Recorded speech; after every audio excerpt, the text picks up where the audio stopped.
How much does it actually cost to run a load of laundry? In this video, I'm going to get to the bottom of that question and test it with both 40-degree and 60-degree washers. I'll show you the surprising result in this video. For this, I got myself a socket like this one that can measure electricity consumption. First, I'm entering my current electricity rate here. That means how much I pay per kilowatt hour. This way, the cost will be displayed directly on this socket at the end and I won't have to calculate it separately.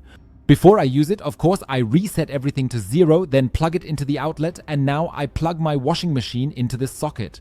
Now we can turn everything on, and I'll first test it with a 40-degree wash. After a short while, we can already see that the electricity consumption is slowly starting to rise. So let's just let the whole thing run. Go ahead and write in the comments below what you think, how much electricity costs we'll use for a 40-degree wash.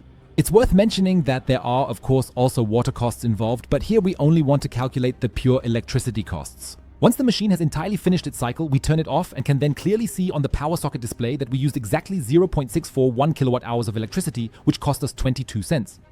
But how does the total power consumption change if we decide to run a 60 °C washing cycle instead? In this case, we not only need a significantly higher temperature, but the wash also takes a bit longer to complete than the previous 40-degree cycle.